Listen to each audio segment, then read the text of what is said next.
kulan wacan daawada barqa wacan meel walba joogto waxaad ku soo dhawaataa janaalka tusmada filmada iyo soo kale akhbaaraadka xiisaha leh ee qoraalmaha koonfurta iyo soo kale Bollywoodka.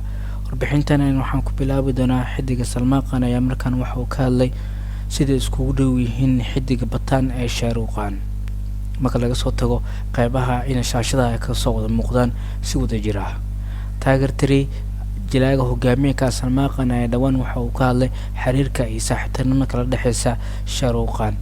labadan ay waxay yihiin laba superstar oo Bollywoodka ka tirsan Salmaan Khan iyo soo kale Shah Rukh Khan, iyagoo sidoo kalena mid kale oo filmadiisa oo dhawaan uu ka naqday mid uu ku lahaada muuqaal gaar ah.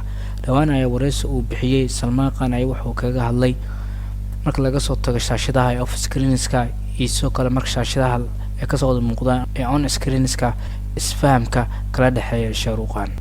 Salmaan Khan waxa uu sheegay marka laga soo tago in shaashadaha ka soo wada muuqdaan isfahamkooda ayaa wuxuu yahay mid ka weyn kana xiiso badan ayuu sheegay markay ka soo wada muuqanayaan shaashadooyinka.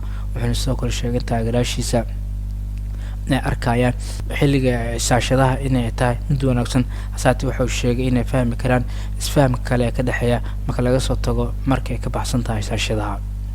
Salmaan Khan hadii jeer waxa uu Shah Rukh Khan u arkay inuu yahay walaalkiisa oo kale, kaasoo taageerayaashiisa uu sheegay inaysan dhici karin ama uu rabin inay wax ku dhacaan asiga. sidoo kale wuxuu inta sii raaciyay in qayb social media uu ku arko alaba in waxyaabo qaldan laga sheego jilaaga Shah Rukh Khan, wuxuuna sheegay in arrintaas aysan wax dhib ah u geysanaynin xidiga Shah Rukh Khan nafsahandiisa. Salmaan Khan ayaa muuqaal gaar ah wuxuu ku lahaaday Shah Rukh Khan filmkiisa Bataan. salaamadan Shah Rukh Khan ayaa muuqaal gaar ah wuxuu ku lahaaday filmka taageertay kuwaasoo labadooda sidoo kalena yihiin kuwa ka soo wada muuqan doona film dhameystiran ee arrimaha jaajuusnimada ee filmadooda la isku geeyay ee taageer Face Bataan.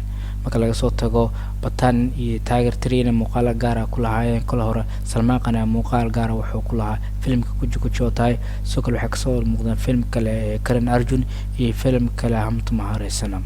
ugu dambeynta waxaan isla eegi doonaa jilaaga Ranbir Kapoor ayaa wuxuu ka hadlay jilaayaasha reer koonfur gaar ahaan kuwa Taamilka oo uu yahay taageero weyn. Ranbir Kapoor ayaa waxa uu daarsan filmkiisa Animal kaasoo la daawan doono December 1 wuxuuna uu yahay doorka hogaaminta ee filmkaasi, waxaana filmkaasi directorka Sandeep Reddy Fanga. dhawaan jilaaga oo la socdaan jilaayaasha kale ee filmka la hogaaminaya sida Baby Doll, Rashmika Mandanna ayaa waxay ku sugan yihiin janaas halkaas xayeysiin ugu sameeyaan filmkooda. xilli ay umiida la falgalayeen Ranbir Kapoor waxa laga weydiiyay taageerayaasha filmada dhawaan koonfurta oo daawada kooda ugu xiisaha badnaa, wuxuuna ku jawaabay jilaagan su'aasha la weydiiyay in uu ka helo filmada Taamilka sida film Kamal Hassan ee Fikram, Rajinikanth filmkiisa Jalar iyo filmka Talaafat Vijay ee Leo. saxdan film Taamilka ayaa wuxuu amaan ugu qabay Ranbir Kapoor waxaana ahayn sanadaha 2022 iyo sanada kale 2023 in ahayn filmada ugu wanaagsan. markaana fiirno sanada 2022 filmka Fikram kaasoo directorka Lokesh Kanagaraj kaasoo soo kale hogaamiyaha Kamal Hassan ayaa wuxuu noqday mid uu hogaamiye ka noqday Kamal Hassan muddo sanadaha kadib. film ku saabsan arrimaha actionka iyo argudashada kaasoo la isku keenay jilaal waaweyn sida Fahad Faasil, Kamban, Vinod iyo soo kale Jayatri Shankar. waxaana filmkaas oo la magac yahay filmka Kamal Hassan loo daawado 1986 wuxuuna uu yahay film guuleystay marka loo fiiriyo sanada 2022. markaan fiirno sanada 2023 Rajinikanth ayaa wuxuu leeyahay film loogu magac daray Jalar kaasoo directorka Nasan Dilip Kumar. filmkaas ayaa wuxuu noqday blockbuster waxaana daawadayaasha iyo kuwa ku soo xumay tiyaatarada. waxaana filmkaasi la isku keenay jilaayaal sida Veena Khan, Ramya Krishnan, Fayansi Rafi, Yogi Babu iyo kuwa kaleba. waxaana filmkaasi muuqaal gaar ah ku lahaayeen Mohanlal iyo Shiva Rajkumar iyo sidoo kale J.K. Shroff.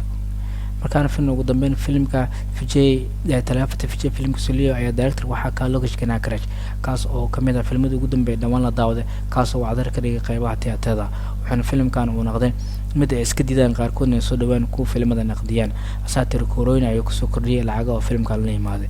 sidoo kale filmkan waxaa qayb ka ah jilaal waaweyn sida Trisha Krishnan, Sanjay Dutt, Arjun Sharja, Gautam Vasudev Menon, Maskin iyo kuwa kale. markaan fiirno Animal ayaa wuxuu film directorka Sandeep Reddy Fanga waxaana uu ku saabsan tahay sheeko waaliha kaasoo ka wada dhaxaysa wiil iyo aabihiisa iyo sidoo kale isfahamka labadooda. waxaana yihiin qolo gangster kuwaas oo doorkaasi ku jilayaan Ranbir Kapoor iyo sidoo kale Anil Kapoor iyo wiil iyo aabihiisa. wuxuuna film la sheegay inuu socon doono 3 saac iyo 22 daqiiqo. waxaana filimkaasi in soo kala qayb ka Rashmika Manana iyo Baby Doll. inta aynu kusoo gabina daawada muuqaalin warbixinadeena barqatan laga qoray arrimaha koonfurta iyo Bollywoodka qoysaska waxaan warbixinada ugu dambeeyay la wadaagi karteen daawadayaashana ku taxan barta tusmada filimada meel walba joogtaan barqa wanaagsan kan kiisa xigna sidaas iyo nabadgelyo.